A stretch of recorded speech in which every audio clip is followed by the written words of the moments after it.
So the question becomes, you don't have to know the insides and outs of it, but you should be aware of some of the things that could affect you or possibly could help you do more business. And I guess the biggest factor, one of the ones, and we've already talked about it a little bit, is the GST exemption for first-time home buyers on new homes. Okay. So the budget confirms the federal government's plan to remove the GST on new homes purchased by first-time buyers with a value up to $1 million, originally announced earlier this year. But this is the part. The government says the change will reduce the total cost of a qualifying new home by up to 5%, $25,000, and that's only the GST part. So they're only talking about the federal part. There's also the provincial part that provincial government said that they would rebate or waive. The question always is, one, it only applies to brand new, and it only applies to first-time buyers. In most areas, the first-time buyers are going to be looking at either condos or maybe a new townhouse.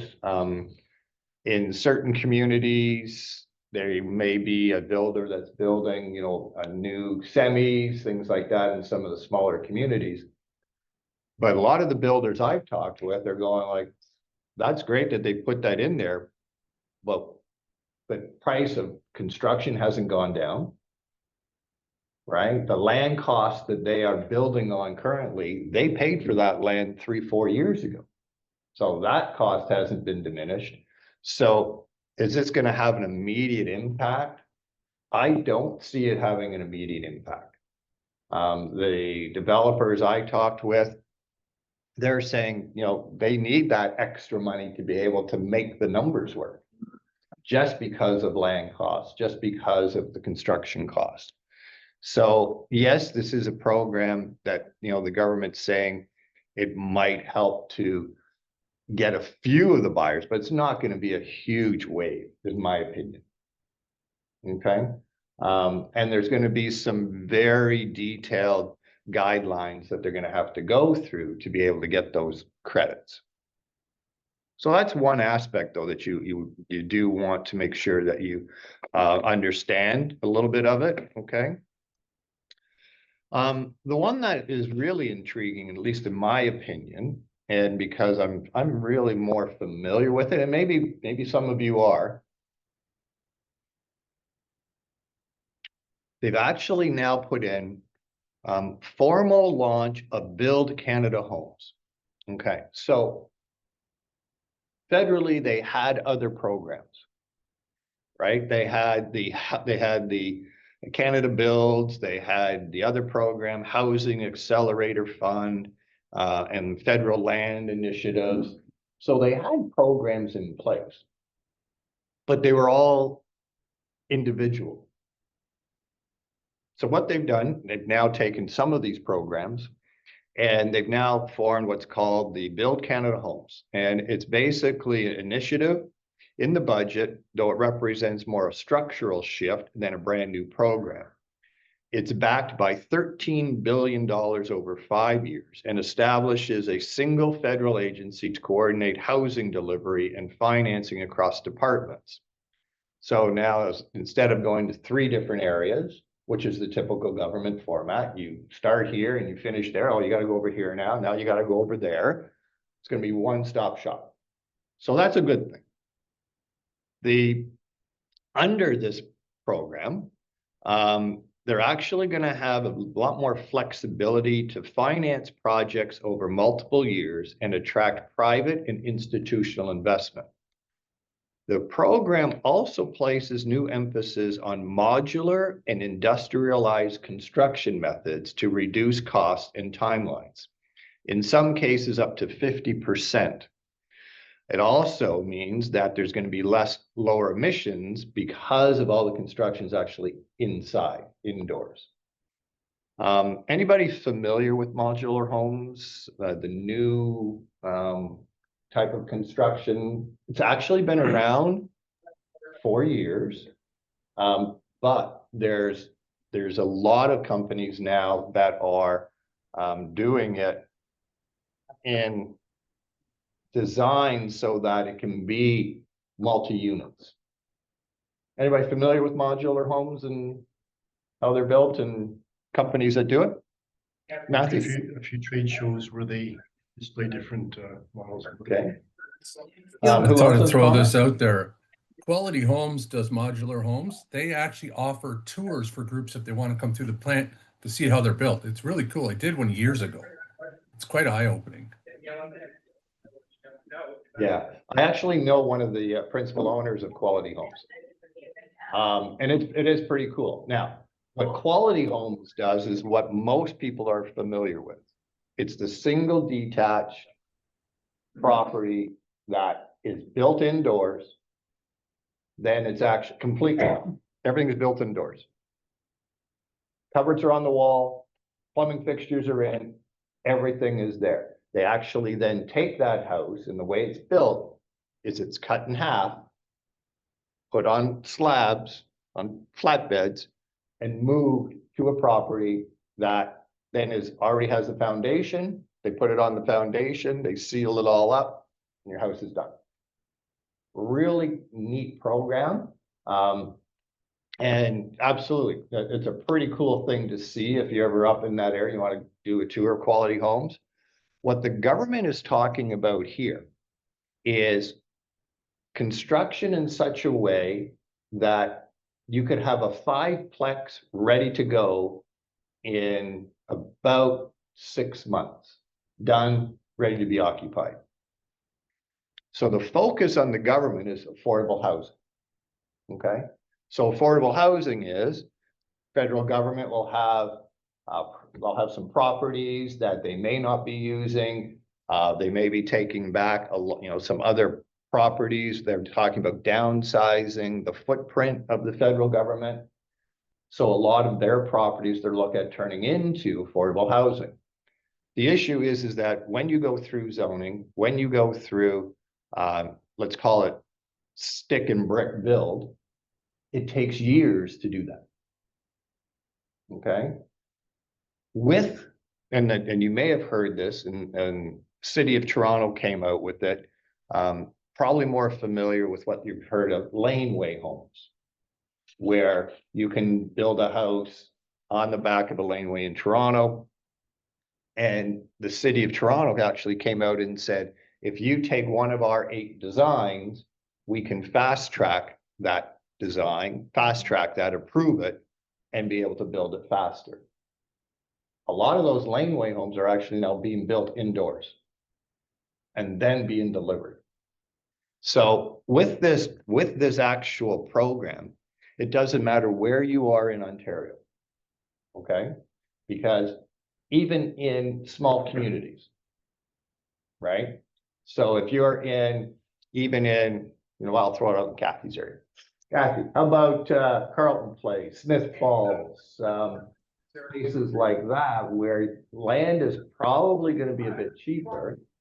For anybody that doesn't know, that's just outside of Ottawa, in case you've forgotten where everything is. So now with this program, they will actually fund, the government will actually fund a very high percentage of, and I'm going to get in and how they fund it in a minute. But you could do a 5-plex rental building, have it built indoors, get a credit and cheap financing underneath this program. So this isn't just for the big cities. So if you have any investor, you have any, not even investor, but if you have somebody that is in the building industry, if you know a custom home builder, if you know somebody that does major renovations, if they have access, or if there's a possibility that you could present to them a parcel of land and go, you know what, I've done all my research. I got a parcel, here's a parcel of land through the government programs. Here's how you can actually build a 5-plex and get really cheap funding, CMHC funding. There's credits for it. And so this to me is the part of everything in the budget that you and us as realtors can really take advantage of if you dive into it and really understand it. Okay? And it doesn't matter where you are in Ontario. I actually think some of the outskirt areas will have better land opportunities where you could build these things, have them put in, get great rents, and it's really government backed. Okay? Any comments on that so far? I have a question. Yep. What's the difference between this tiny house and modular homes? Is it the same thing? Same thing. Okay. So you have, They're yeah, tiny yeah, anyway. you have what they call tiny houses, you have modular homes. And all the difference is sometimes a tiny house is built on site, right? Where modular homes are exactly that. They're built indoors. But they're portable to move. Yeah. Yeah, wherever you want. Right.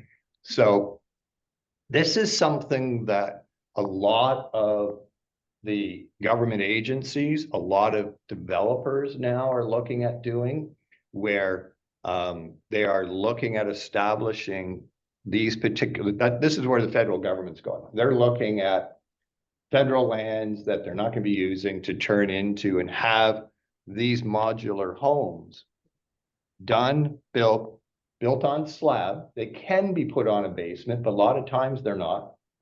And they can be delivered, built and delivered. And what's nice about it is to get this program, they have to be 5 units. Okay. Yeah, Julia? I had a fundraiser last year with Minister Fraser as housing minister, and we had people show up at our fundraiser that wanted to talk to him.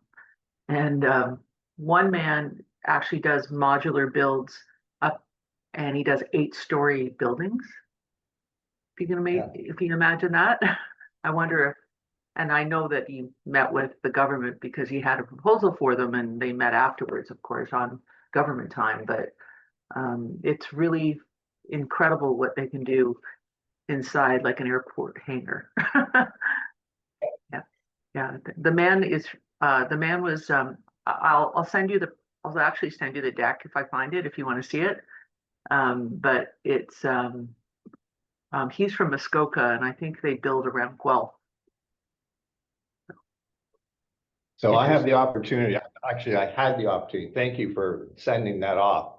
I am fortunate enough that actually a very good friend of mine, he has literally started, he saw this coming, and 3 years ago started a design company, tech background, and he is now partnered with a modular home company in Welland. And I went and had a tour probably 3 months ago, 3-4 months ago. And it basically it's Lego. It's like they are building a piece, that piece moves down, comes down the end, and that goes out the back end, and the whole unit is built and then taken apart, shipped, put back together. And just as Julia says, and it's designed in such a way, they're cubes. So you can, he said, if you want a 5 unit, he said, we can do it long, we can do 3, 2 on top. He says, you want 6 stories. It's just how it's literally Lego.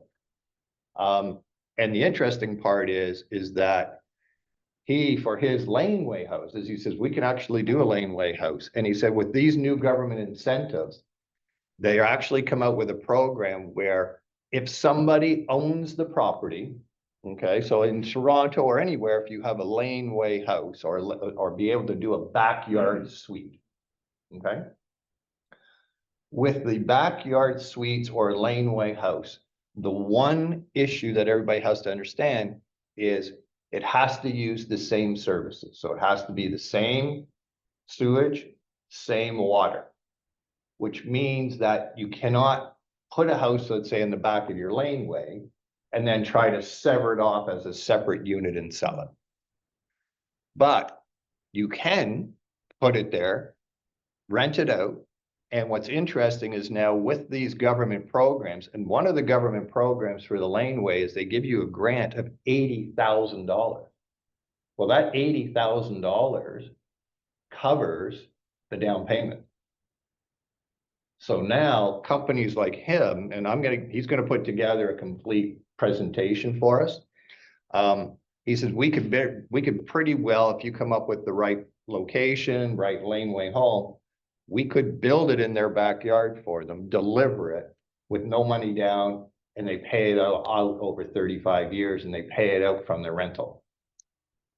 So that's where programs like this, if you understand them, you can actually then start talking to people in areas that have either a laneway or they have enough space. And this, keep in mind, this is Ontario legislation that allows you to add a backyard suite. Okay, you're allowed to have 3, possibly 4 units without having to apply for zoning change. So Niagara Falls, Sudbury, Muskoka, Ottawa Valley, doesn't matter where, okay? The provincial government put in a few years ago that you're allowed to do this. So this is an opportunity where if you understand the programs a bit, now you have something that you can promote, something where you can go to your database, something where you could actually start doing doing a seminar on this and start getting people that are going to inquire, go, wait a minute, never heard of this. I don't understand it. How does it work? So if all of a sudden you take this niche of this program, very few agents are going to dive in and do this. But there's a real strong opportunity here. Okay. So something you should be looking at. I am going to get my buddy to put together. He's already sent me off some stuff. I've already sent him some places in Toronto. But it is very interesting because the big builders have already started contracting his company. Daniels has already put in an order for so many units. So the builders are already thinking of how they're going to utilize this. Okay. But there is the opportunity. There's a great opportunity for individual people to be able to take advantage of this, to be able to put in a unit, to have that longevity of income. Okay. Questions on that? Question? Yeah. As an agent doing a seminar, like how would we make money or benefit from telling people to do? Oh, the builders will pay commission. Yeah, the builders will pay commission based on if like for instance, if especially if we come up with a property, you come up with a property for him, these builders will pay for, and their average is about anywhere from 500,000 to 600,000 per unit. So they will pay commission. Okay. Plus, if you end up selling the land too. Well, somewhere yeah, outside, then yeah. you're making- And that's just for your backyard or your laneway. Oh, yeah. But if you find the land and do the develop, yeah, like there's opportunity. Okay. So and that's why it's important to sort of understand some of these programs a bit more, because they really do apply to everybody. It doesn't matter where you sell real estate in Ontario. So I have a question. So if Yeah. you find land for some buyer, it has to still be zoned for it, right? Or the Ontario government will be flexible Yeah. for that to change the zoning at the, like, let's say it may be agricultural right now. Yeah. But it may consider that you still have to apply for the permits. Yeah, you have to apply, but actually a lot of the builders, but if you look at any infill space, okay, a lot of times the infill space, the governments are looking, they are literally looking, understand though that this program is for rental purposes, purpose-built rentals, okay? Not purpose-built condos, purpose-built rentals. Okay. They're very So favorable. so that's what that's where the provincial government has already stated. Federal government now is doing this. Municipalities have been, let's put it this way, municipalities have been told to fast track anything to do with purpose-built rentals. Okay, Nancy, a question? I don't know if this is gonna sound really dumb. Where do the building permits come in there? Like, does the government say like, no, you can do this in the township if they say, no, you can't build there?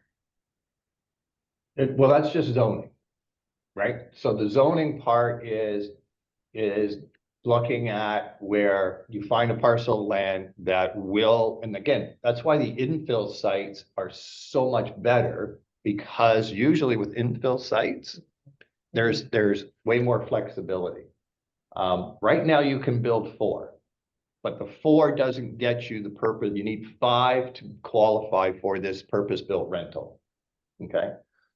But as an individual, Nancy, to answer your question, as an individual, the backyard suites or laneway suites, there still are some zoning requirements in the sense of how big you can build that suite, but it's not a new zoning application. Okay, so there may be some restrictions on, depending on the size of the lot, how big that secondary property could be, but they can't stop you from saying, oh no, you're not allowed a second suite. You are. And it's already, I've already had discussions last year with the city of Niagara Falls, because in their zoning on certain properties I looked at to research for some of my clients, it still had it as only being R1, which didn't allow for these. Contacted the city directly, spoke to somebody, they said, we are amending all our zoning bylaws to fit under the new provincial legislation. They put an application in, they still would have to qualify for percentage of coverage, that setbacks, that kind of stuff. But they can't say no to this, saying you can't do this. And where before, they basically said it's a single family residential zoning, and that's all that can be built. That is now gone. Yep. So would these builders help you with the permits Yep. as well? Well, a lot of these. They'll charge you a fee, but. Yeah, Or whatever yeah. the costs are. Yeah, it's all, some of it's all built in. Yeah, the builders, absolutely. They'll check. Or Yeah. apply for it. Yep. And they have the processes in place. And all the designs that they have they already know, okay, you're allowed 1,000 square foot, here's our 1,000 square foot design. 800 square feet, here's our 800 square foot design. You want multiple units, to the point where he's already showed me a module where you can add on after. So if you only wanted to do 5, you can do 5 units now, and all of a sudden the developer down the road goes, okay, well, I want to add another 5 units. It's like already built up, prefabricated that. yeah, including elevator shafts. So it's all done. It's all done on a computer. They just literally, I watched them. They put the design in, said this is the size of the lot. That can, I watched these smart kids, and literally they are smart kids on these computers, and they're just going ding, ding, ding, ding, ding. And all of a sudden you got a 6-plex. And I'm going, like, that would have taken a Years. friggin' draft, like an architect, months to do that. And it includes everything, the wiring, the plumbing, everything is just right there, ready to go. Press the button, it's ready to be submitted. You get that approved, it's starting at the other end. It's just, and that's why understanding this is so important, because this is where construction is going. Right? This is where you, as an agent, can all of a sudden go, okay, you know what? How many times do you see a parcel of land that you drive by in some of these small towns and you go, oh, well, that's been sitting vacant because, nobody wants to build. Well, what if you could put 5 units on it? Well, now it becomes, well, wait a minute, that's a pretty good project, and there will be people looking to buy that. Okay. Anyway, so that's part of the budget that I thought, out of everything, was really, really more advantageous for realtors. Okay. If anybody's interested, if I could set up a tour in Welland of the factory, or maybe before we do that, if I could get my buddy to do an online Zoom session with us and share exactly how it works and things like that. That'd be okay? Okay, then you're gonna reach out. I already wrote it down. All right. You reach out to Manish. Yeah. A minute. All that coming. Of course. But, and it's really, this is the way all buildings go. Would be a good future field trip for everybody, Mhm. 10, 20. Yeah, we'll set it up and as I get Manish. So, We'll get the phone. yeah, Yeah, come. We'll get the company plane. yeah, Herbert's gonna drive the company bus. Scott, we have in this town of Winchester, it's a very small town, but there is a new development that has been a lot of people are moving into. It's called the Wellings, and it's a retirement community, and it's all module. They do everything, they build everything out of a factory in Brockville. And they are on their phase 4 of it right now. Yeah, and that's where the beauty of this really is that how fast people can actually get moved in and how easy it is for the developer to do the budgeting because they know the timeline. So, Yeah, and they're all Yeah. rentals. yeah, What I'm seeing is a lot of business through that because a lot of people are moving into this community and I'm selling all their homes. So it's great. yeah, which is perfect, right? So that's the hidden advantage of understanding projects like that, right? So, that's great, Kath, thanks. Okay, something else in the budget, and I had somebody ask me about this. Anybody familiar with Canada mortgage bonds and how they work? You all look like me yesterday. Shaking my head. Okay, I didn't All even right, know that word so- existed. So now we learned a new word.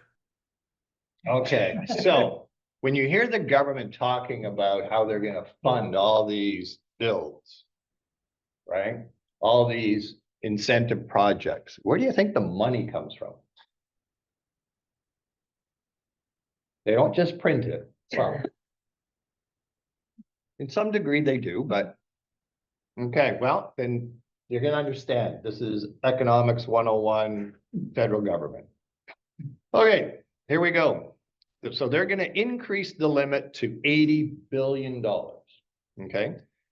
So the government is following through on its phase plan to expand the Canada Mortgage Bond Program, raising the annual issuance limit to 80 billion, up from 60 billion. The program's cap was first increased in September 2023, where it went from 40 billion to 60 billion, and now it's up to 80 billion, and that's annual, okay? So, and it's to support multi-unit rental housing insured by CMHC. Okay, so multi-unit rentals, 5 units or more. Okay. And what it does, and it's aimed at strengthening the mortgage market liquidity, reducing borrowing costs for lenders and developers. It's eligible for multi-unit rental projects. They must have a minimum of 5 units and can include apartment buildings, student housing, and senior residences. Okay. So now I'm going to explain it how I understood it and how I read into it. Okay.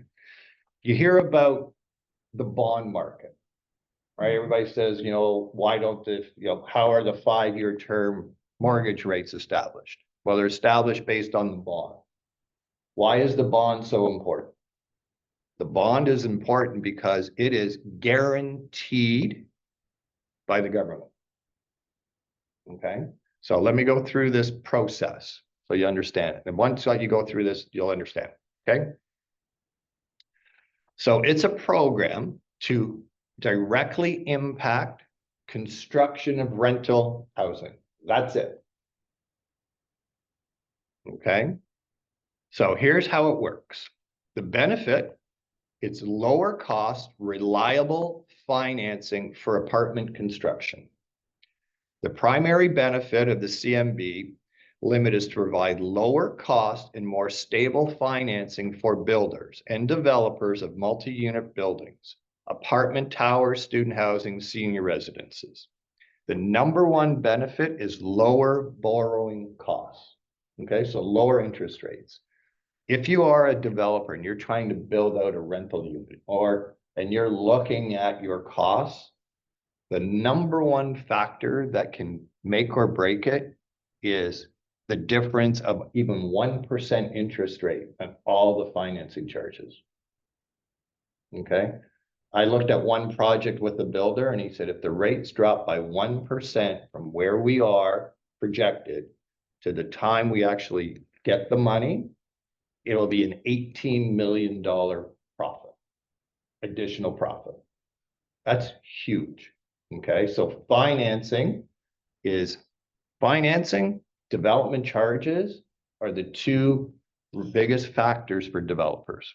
Okay, so now here's how it works. When a lender issues a mortgage for a multi-unit rental property, they can have that mortgage insured by the Canada Mortgage, CMHC, okay? So these CMHC insured mortgages can then be pooled and used to back the creation of the CMBs, which are sold to investors. So government guarantees, they're basically having this, investors buy these bonds, they're guaranteed a certain guaranteed rate.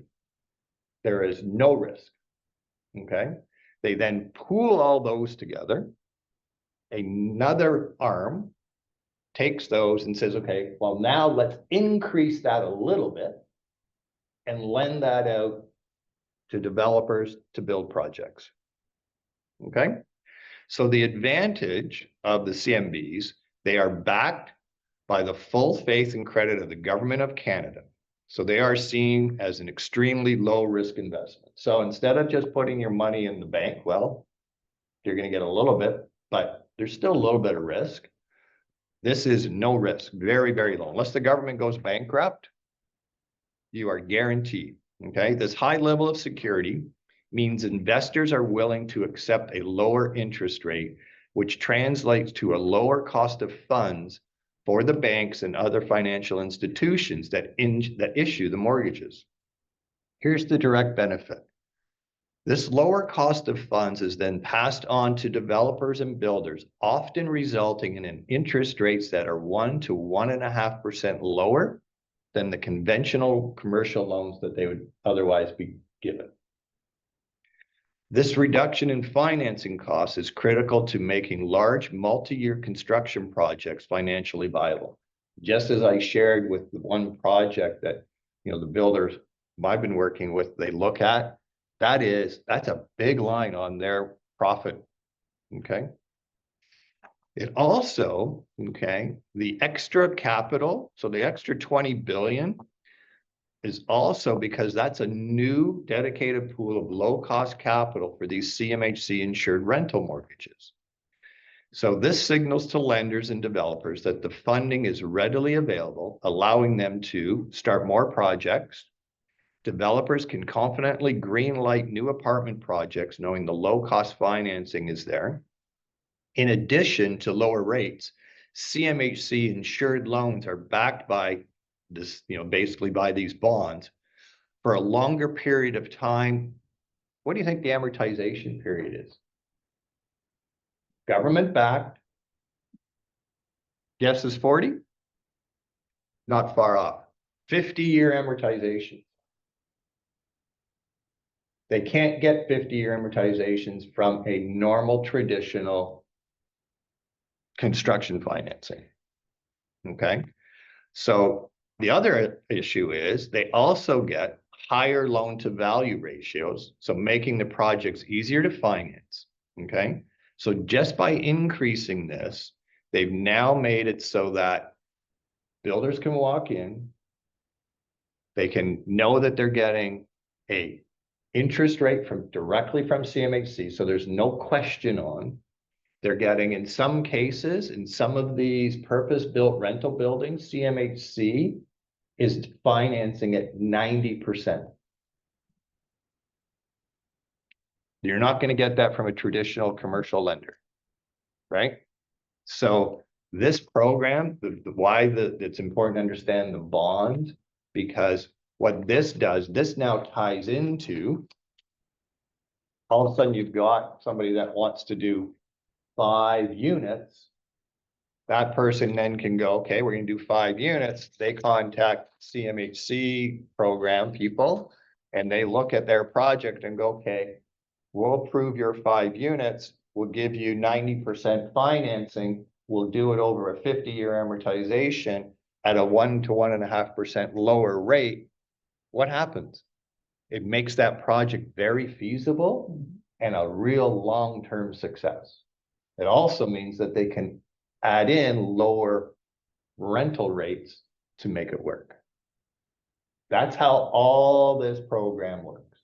Now, the lower rental rates, because sometimes in an aspect like this, a lot of times the government will say in this program, you need to have 20% of the units that are classified as affordable housing. That's sometimes the caveat. So, 20%, one of your units has to qualify to be affordable housing. You do 10 units, 2 of them. Okay, you do a building of 120 units, well, you figured it out, 20%. The rest are market value. 50-year amortization, lower interest rates, 90% loan to value. You can understand and really grasp this, then you have a story to tell to some of your possible investors, developers, commercial agents that you might be able to contact and go, hey, you know what? I'm familiar with this, because sometimes those commercial agents have those developers. They have those parties that will build. But that's why understanding how this bond ties in, it ties into the fact that it's guaranteed for the developers, lower risk, better rates, longer amortizations.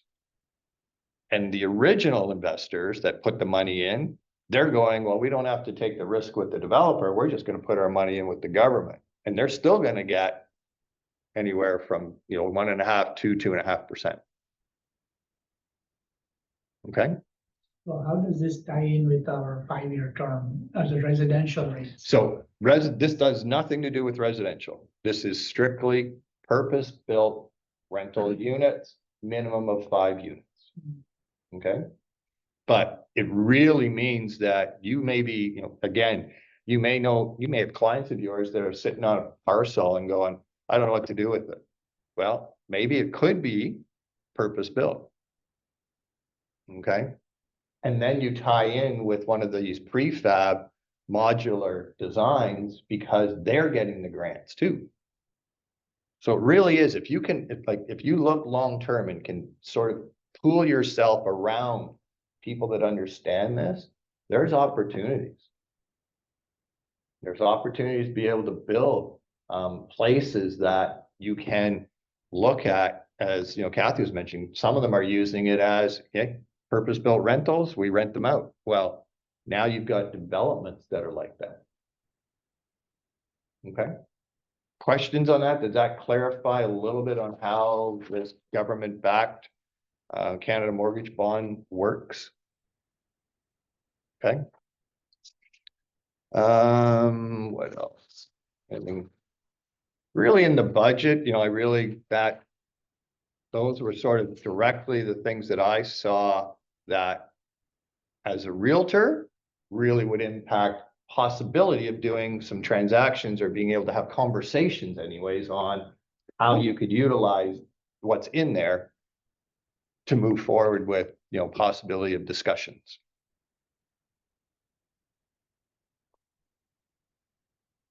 Okay. Did anybody see any of the buyers running out and going, okay, I just saved 0.25% on my mortgage. I want to buy. I didn't get anybody. Anybody get anybody? I'm not. Yeah, Julia?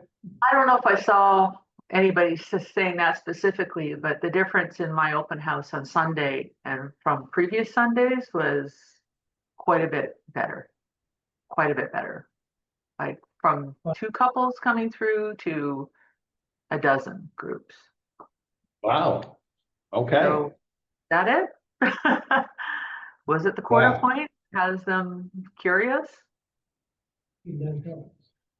I think the discussion of the quarter point is the fact that they're trending to the point where they're saying we might be getting near the bottom, maybe another quarter. So what happens is in the psyche of a buyer is, oh, if this is getting near the bottom, maybe we should look at buying something before they start going back up. Sometimes that's the psyche. I think we're going to see these interest rates, and which is interesting is because the fact that even though the interest rate came down, 5-year fix didn't move. Okay, and like we talked about last time, really connect with your mortgage brokers to see if there's some, some companies out there that will have some packaging for it, some special deals. We are, through my investigation, more and more new buyers and renewals are going back to the variable. Anybody seeing that, hearing that? Hearing that too. Yeah. It's online So- reading. So. more to Right, go. so, yeah, so the idea is just to understand sort of how that affects, right, what they can and can't do. But it was interesting because the quarter point to me is, they're talking about, I talked to some of my financial people and they're saying, Scott, they're still built in another 0.5 point. If they want this economy to move, it needs to come down by another 0.5 point. So is that going to be one jump? No. If it was one jump, I guarantee you'd all of a sudden go, oh crap, all these buyers are going to go, let's do this. The biggest issue still is the uncertainty, right? So you're talking about car plants closing, you're talking about, tariffs still being an issue. So the unstableness of it is still one of the biggest factors. But for people that are in a position where they're not concerned with that, possibly because of their financial position, the type of jobs they're in, they're the ones that should be taking advantage of what's going on right now. Okay, so really important to really understand and present in such a way. Again, talk about those opportunities that are out there. Okay. Yeah, Julia. So I had a listing appointment that resulted from my open house. I went yesterday. And the people that own this unit work for Ontario Housing Ministry. And they said they're waiting, they need to do some work to this unit. But they really think spring is going to be a better time than even January. So they were also talking about the interest rates and how, the government has said it's probably not going to go down. And they're like, yeah, that's what Yeah. they're saying right now. Mhm. Yeah. The only way to, again, we're in a really unique industry. Okay. Yeah. It's really, if you think about what we do, we help people acquire, move, rent. And the question is, what do they do when they do that? They buy paint. They do renovations. They hire movers, right? They deal with lawyers, right? So if the housing industry is stalled, then there's a lot of other industries, Canadian Tire, Home Depot, your local mom and pop shops that do stuff, like all of them are going to suffer. And the government knows that.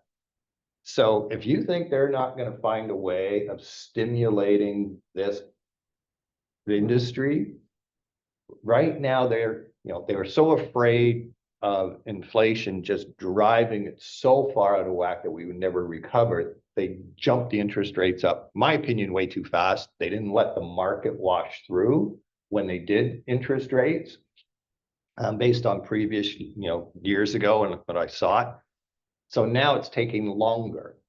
This market we're in right now is not interest rate driven. I hate to say it, but it's all based on tariff driven uncertainty. That's it. As soon as that changes, you are going to find people that are all of a sudden going to be jumping into this real estate market because prices have come down, right?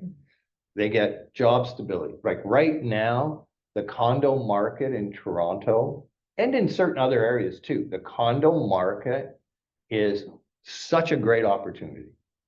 Like and I'm going to just give you some insight in a bit on that, but there are so many opportunities out there, but you have to present them as an opportunity. Okay. So the interest rate itself is the only thing that the government can use right now until the tariff issues and the trade wars are settled, which may be another year. Could be 2. Okay. So how do they drive the economy? They have to lower the rates. That's my opinion. That's what I see. And that's the only tool they have. So they can, give all these great programs, but everything is based on what's it costing me to carry it? What's it costing me to build it? It's as simple as that. Okay, any questions on that? Okay, condo market, just to give you a little bit of an insight. And I know, this is probably more geared directly to GTA, more so, or urban areas, but more so in the GTA. How many units do you think were canceled this year by developers? I heard a lot. Think of it, so you think of one building would be, let's call it, if it's a 40 stories, I think 52, you're probably 400 units. Let's call an average 400 units. 6,000, 7,000. Yeah, what was that? 7,000. Well, look at that right here. It says almost 7,000 units canceled by developers this year. Now, what's happening with them? Receivership, some of them, no? 25% went into receivership or were sold to another developer. Say that's 25%. 42% were deferred for future development. Okay. We just talked about all the government incentives, right? We talked about purpose-built rentals, low interest rate guarantee, 50-year amortizations. Where do you think a bulk of it went? I hope they convert them to rentals. 33% of the projects were converted to purpose-built rentals and are starting to be built. So the government incentives, if someone says they're not working, builders, developers are already switched over. Okay. Here's another stat. Now, here's something that you guys should be aware of. If we look at the next few years, okay, and we're looking at things actually under construction now. So shovel in the ground. How many units are going to be built in 2025? 10,845 units across 38 projects are currently going to be finished. Okay. 2026, 25,000 units across 80 projects are going to be finished. 2027, 13,000 units across 34 projects, okay, are going to be finished. 2028, 8,239 units across 17 projects. So now we're in 2025, 3 years out, 2028. These projects are done. What do you think the projection is for 2029 right now in the pipeline? 3,000. 3,000? 2,500. 2,500? Anybody else? Go on, take a guess. An auction. Very low. Highest bid. 7,791, Okay. Well, according to the thing I have, so. so 2029 approved, ready to build projects, units, 0. So there are projects that have been delayed, right? And I know ours is one of them. We've pushed it out 3 years. So our target is now going to market in probably 2027, 2028, shovel in the ground 2029, which means those units aren't coming on until 30, 31, 32. But what that tells me is looking down the road in 2029, 30,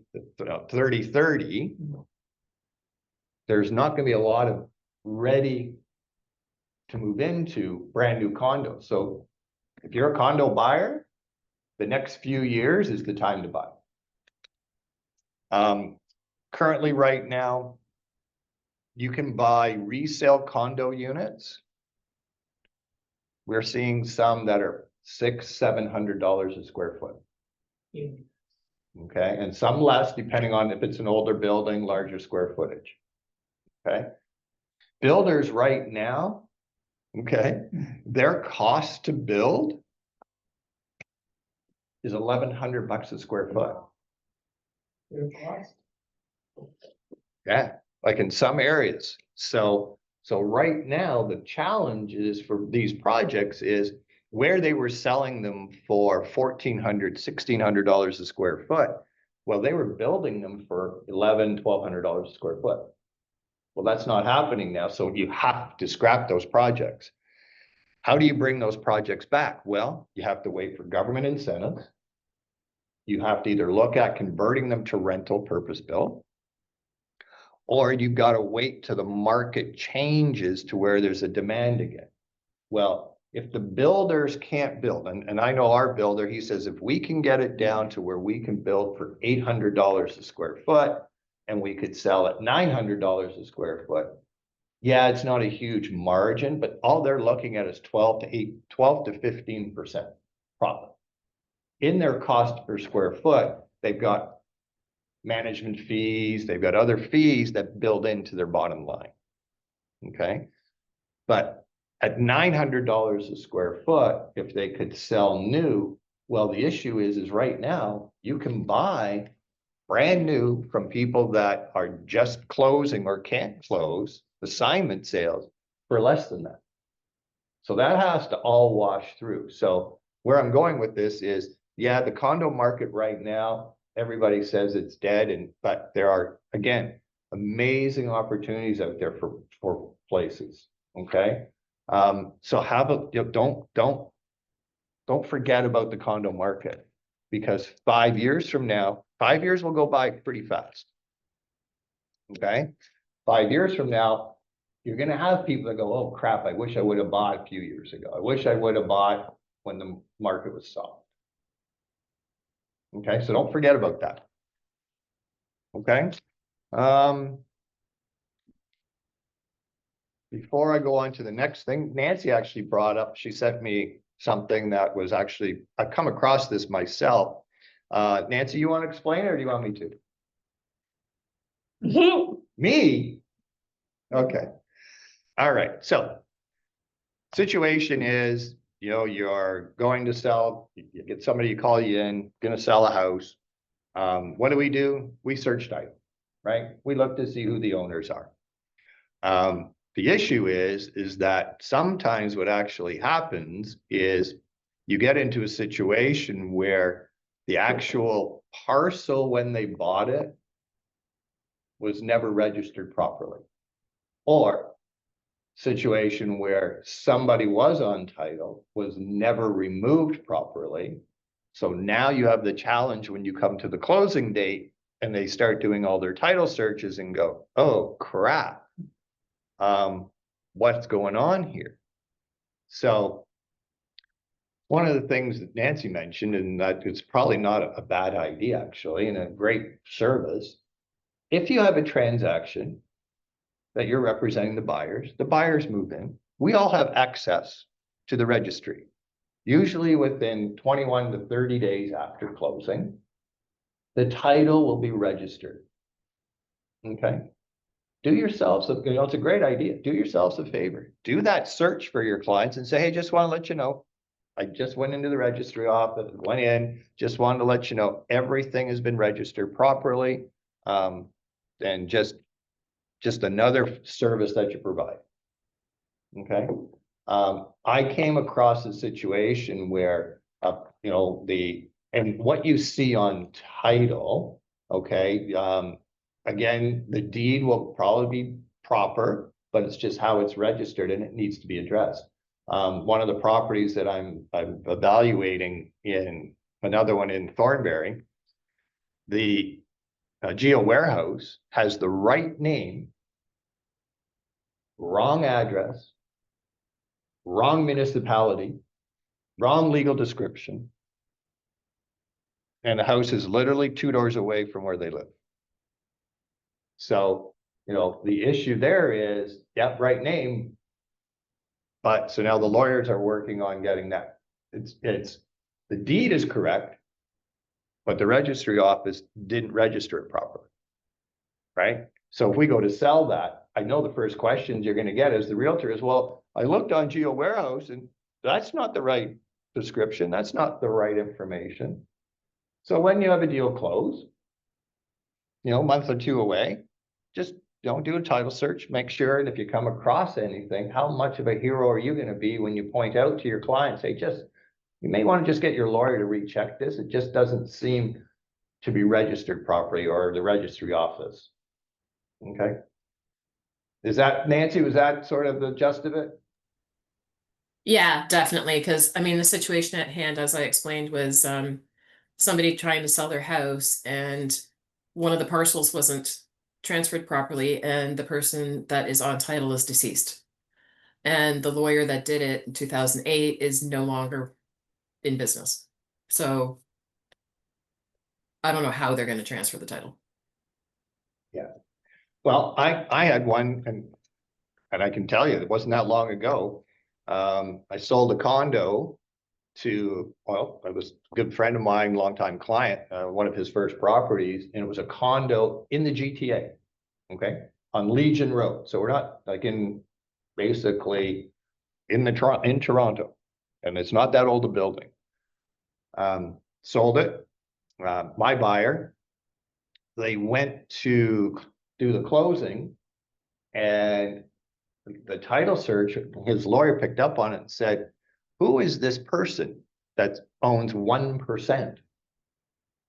Is registered for 1% on title. Well, it turns out that when the buyer bought it, didn't qualify. So back then, mom went on for 1% ownership. Mom passed away 2 years prior to selling it. So guess what we had to do? Closing was delayed. Thank God my guy was living at home until probate had to be done for that 1% ownership on title. So anyway, so that's why it's really important, right? Really important to do your title searches. Including mortgage amount. Yeah, everything. You don't spend the $35 or whatever it is. Like it's so important to come up with the questions. Okay. Yeah, it's more reassuring for the people that have purchased. Like I did mention that this happened to my dad. His house was actually paid for, and there was a problem with the title, and a mortgage company came after him like 5 years after he sold the house. And he's like, what? That was long before I was in real estate, FYI. It's okay. You think 5 years is a long time? Try 50 years. Yikes. Grew up in Etobicoke. I've done a lot of business in Rexdale and Tina has as well. Longtime friend of mine went to school. Her parents were moving, so I went and did the listing. House has been paid for. They bought it in 1957, I think for $20,000. I sold it 10 years ago. Okay. We go to do the closing. Title search comes up. When they bought it from the builder took back a mortgage. So it should- Never got it discharged.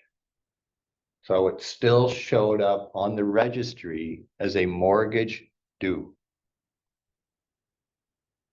Do you know how long it took to find a family member to say they waived off on it? Somehow we were able to find a grandchild that was entitled, and but that's the process you have to go through, right? So yeah. And because it was a vendor take back from the original builder that was paid off, never got discharged. Well, if So- there's no balance, then isn't it just a lawyer who clears it for you? Or- Well, except you have to have a family member or the original lawyer say, oh, yes, no, this was paid off, right? The Because lawyer it's, probably passed away by yeah, then, or- exactly. Yeah. So, it's really important, and we have access to that. It's another tool that we have to be professional. Right? Okay. Before I go on to my last thing, and I know you guys are all gonna want to know about it, but before I go on to it, what's going on? Who's got listings? Because I'm sure you guys are want to know what the top real estate team one of the top real estate teams in North America, what the top things are that they find for marketing is. You guys don't want to know anything about that, right? All right, so before we do that, all right, I heard you said you were working on a deal. Tell us. Just firmed up on a deal, so I have another one sold coming December.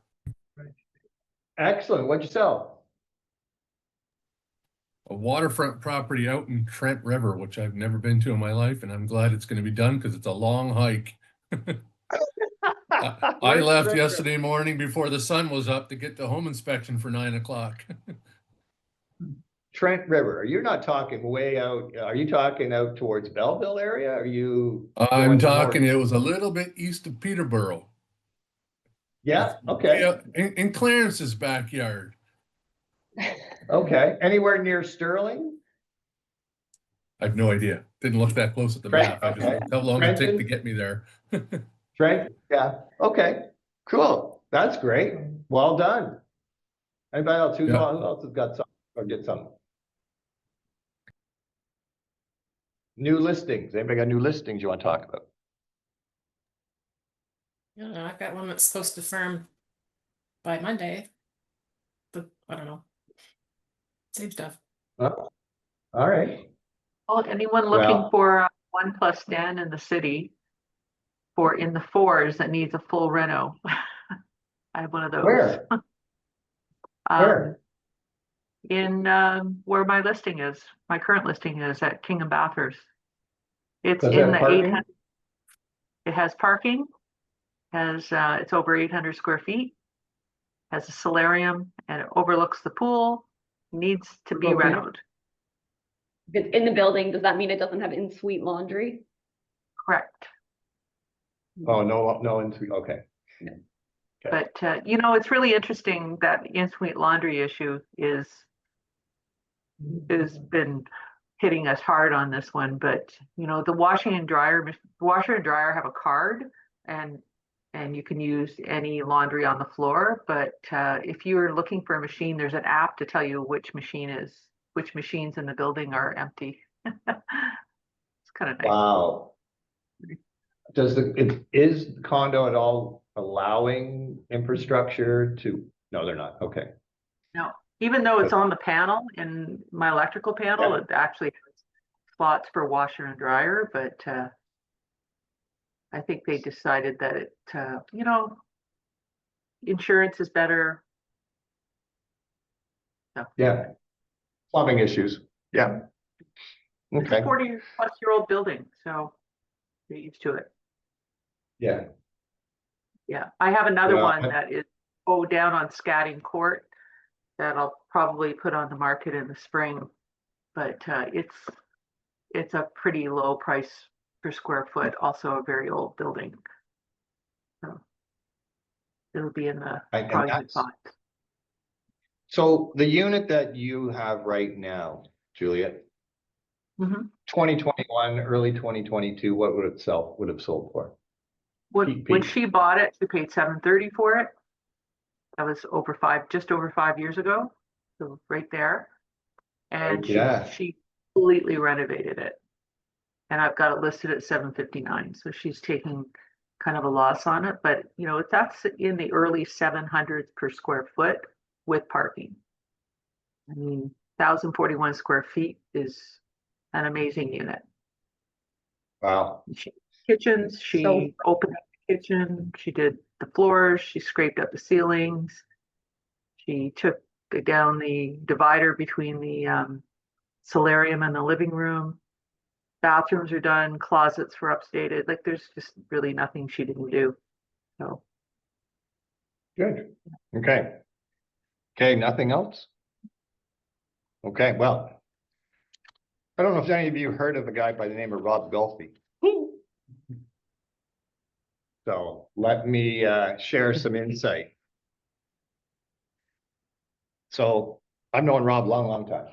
I remember when he started. And so I've had some agents ask me about teams and things like that. So one of the questions was, what was, when he started his team, what was the first key hires that he made? Here's the answer. An administrator, an administrative assistant, and one agent.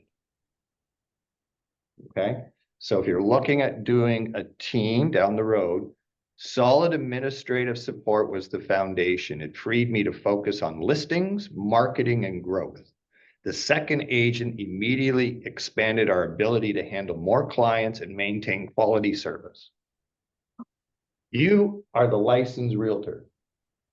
Your job is to communicate with people that can say yes or no about buying and selling real estate. Best thing you can do is have a assistant administrator that does everything else to support you to do that task. Okay.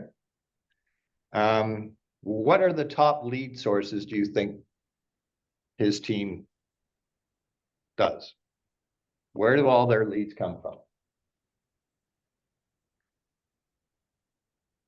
Oh, just yell it out. Like there's only 5 or 6 of I them. see a lot of billboards. Billboards, okay. Google, Billboards, yeah. Repeat. Google, okay. Repeat clients. Repeat clients, possibly, okay. Well, how about this? 35% of his business does a lot of business, right? 35% comes from direct mail.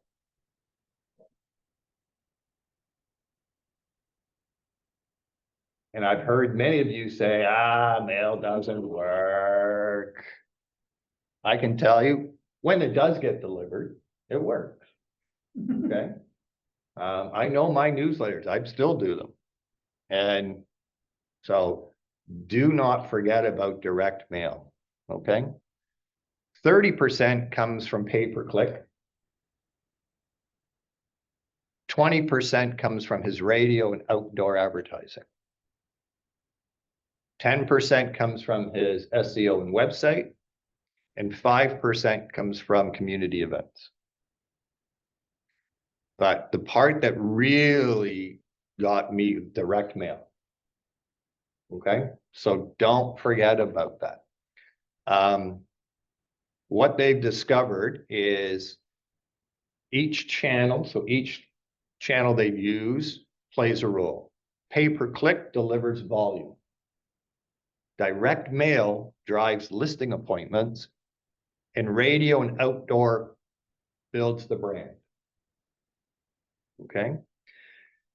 If you were gonna, and the other question was, which channel would hurt you most if it was cut off?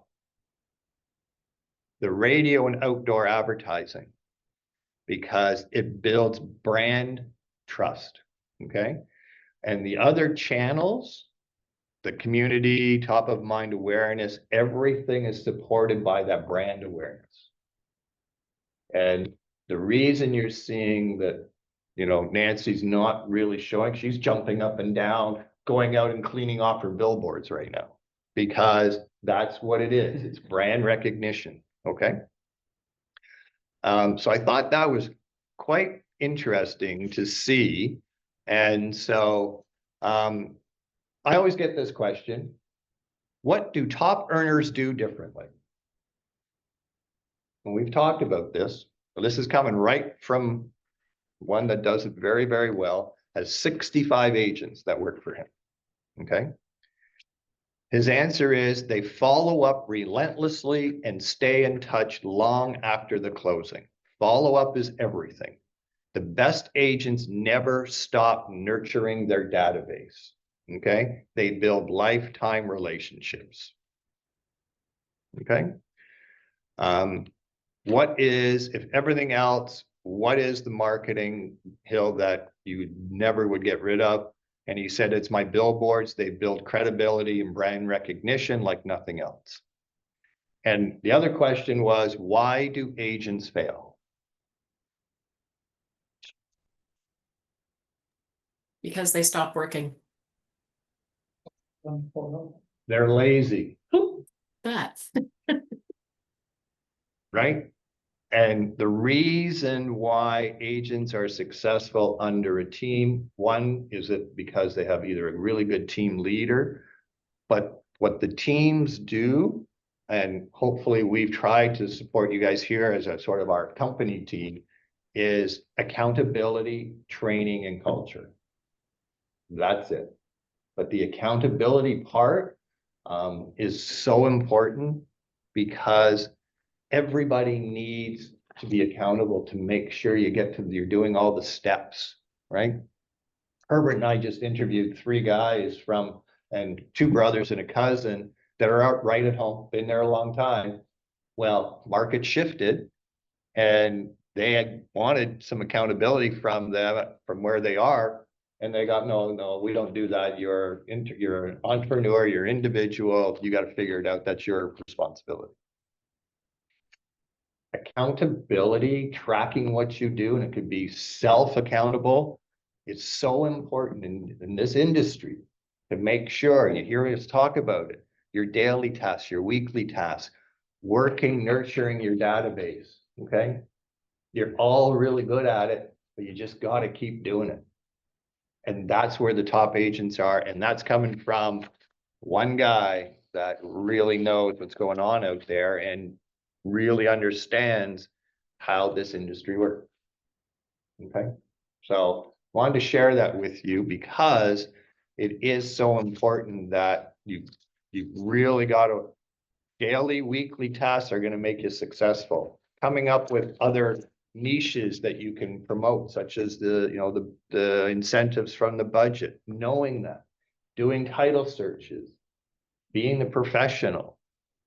That's what's going to make you stand out from all the other agents. That's why people can come back to you and do business with you.